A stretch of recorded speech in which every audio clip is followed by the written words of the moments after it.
Many thanks for joining us in the newsroom. I am Tamilore Akinkulie, and these are the headlines we're following at the moment.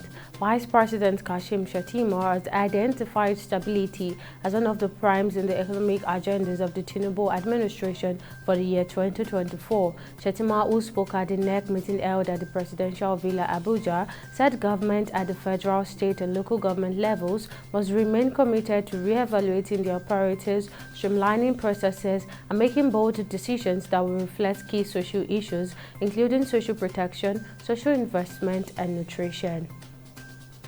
Governor of Kaduna State and candidate of the ruling All Progressive Congress APC in the March 18 election, Ubasani, has said there is no confusion in the state over Thursday's tribunal judgment, which dismissed the People's Democratic Party (PDP) candidate Isa Asiri's petition against Sani's victory. Sani also alleged that the PDP misinformed and misled some very important media houses, while he expressed his displeasure at the press without waiting for the final ruling.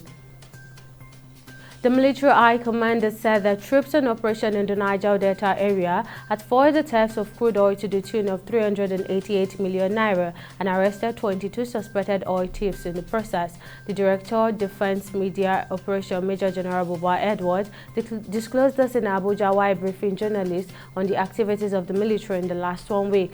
Giving an update on the counter-insurgency fight, the military spokesman said a total of 191 terrorists were killed, while 184 were arrested in the last 1 week. The federal government says it is planning to overhaul the nation's tax system to shift more of the burden to wealthy citizens while cutting corporate taxes. The move is said to be part of President Bola Tinubu's reforms to overhaul the beleaguered economy, which aims to lift the country's tax take to 18% of the gross domestic product within 3 years from 11%. The National Economic Council has affirmed that $3 billion emergency loan for crude oil the federal government secured in August will be deployed to stabilize the naira amid fluctuating values in investors' and exporters' windows, which has worsened in the parallel market, hitting 1,000 naira per dollar earlier this month. The Nigerian National Petroleum Company Limited (NNPCL) said the loan will equip the federal government with the necessary dollar liquidity to stabilize naira within limited risk.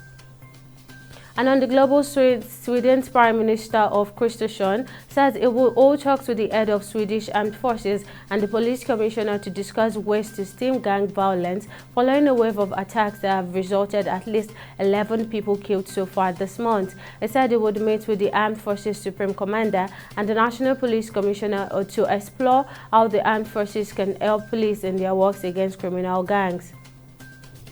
And in sport, Nigeria's under-20 women team have advanced to the third round of the African qualifying series of 2024 Under-20 Women's World Cup set to take place in Colombia. According to a statement by the Nigerian Football Federation on Thursday, the Mauritius Football Association notified the Confederation of African Football of the withdrawal of the country under-20 women national team from the clash against the Falconets. Two teams will now represent Africa at the 2024 Under-20 Women's World Cup in Colombia.